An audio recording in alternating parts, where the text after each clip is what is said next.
Well, we're back at Snetterton now. We're going to be talking to some of the drivers and the team, or one team in particular, in this year's Ford Credit Fiesta Championship. In fact, one very special team, because he's actually running about 7 cars in this year's championship, and that's Colin Stancombe, and his team, of course, Colin Stancombe Engineering.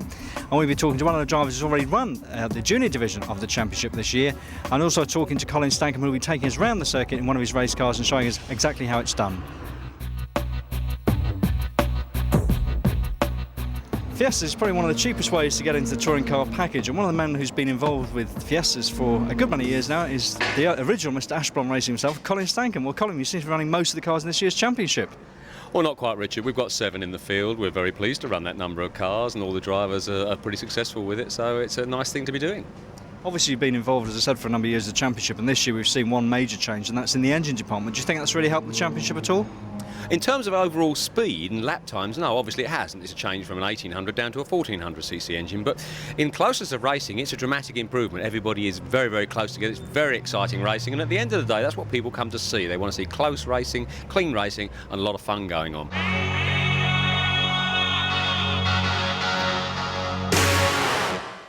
Well, it's very nice to see a very well-supported championship, and it's even nicer to see a lady racing driver doing so well. And we have with me Joanne Breck, who's actually doing the second year of the Ford Fiesta Championship. Well, Joanne, what's it like to do the championship with all these men? Oh, I love it. I don't think I'd like to compete in an all-women championship. It gives me great pleasure when I beat the men, and that's part of why I like doing the Fiestas. And obviously, from a technical point of view, you've got some fairly unusual hobbies as well for a racing driver. That's right. I've got my helicopter licence. I've had that about 8 months. That was partly to fly to the circuits to miss all the touring car traffic. That's going well. I just like anything with an engine, really.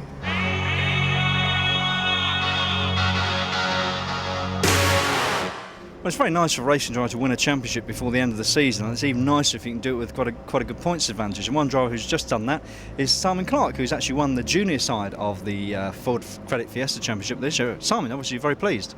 Yeah, I mean, I'm over the moon. Beginning of the season, I just hoped really my main concentration this year, being the second year in the championship, was to try and do well in the juniors, and hopefully I got a possibility I could possibly win it. But I didn't expect to do as well as I did this year, and finishing sort of the first junior at most rounds has been pleasing, but more to that is sort of the regular top 6 finishes in the overall championship, which goes on with it as well. So to finish in that is slightly more rewarding sometimes than juniors, but to have won it already with 4 rounds left is brilliant. Obviously, it's your second year doing it. When you came into the Fiesta Championship, do you think it was the right decision to make? Because obviously somebody of your age is normally doing single-seater racing. Yeah, I have one slight problem. I'm sort of too heavy, too big and too long for single-seaters. I did club racing for 2 years, which I basically got into through my dad. And I did that for, as I say, 2 years, won the junior championship in that the first year, and then had regular top 6 finishes. But that was something where if you spent £50 between races, it was £50 too much. You used to turn up with the car and the trailer and just go and race it. And then fortunately I had the option with BRT Bearings to actually run last year in the Fiesta Championship, and again this year, and I just snapped their hand off when they said, would you like to have a go? I said, yes please.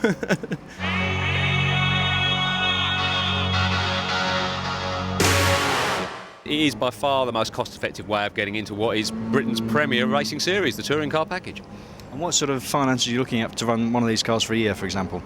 To run one of these cars for a year is going to cost you about £23,000, something of that order. Of course, damage is entirely optional and additional for that reason. Okay, and obviously the other thing that was a rumour at the beginning of this year, which obviously Ford denied very strongly, was the fact that not only were they going to sort of change the championship insofar as the engine was going to be changed, but it was looking at one stage if they're going to change the whole car and have a Puma instead of the Fiesta. Well, that was really just a little bit of myth and legend from what I know. There was at one time a want to have the 1.7 engine, which is in the Puma, into these Fiestas, but that won't happen now, not in the foreseeable future anyway. And obviously the main challenge of this championship is the fact that it provides close racing. What do you think is the other magic ingredient that keeps getting drivers coming back year after year? Well, there's a certain camaraderie goes on, and also, of course, it's the attraction of having such a large audience come to every race, and it makes it a lot easier to find sponsors when you can guarantee there'll be 30, 40, 50,000 people at every meeting.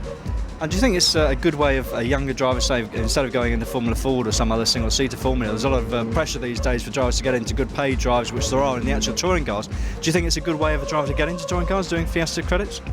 Yeah, most definitely is. There are a couple of guys in there now who come from Fiestas, and it's certainly a strong way to get a strong background in touring car racing in terms of starting in a lower echelon formula and moving up.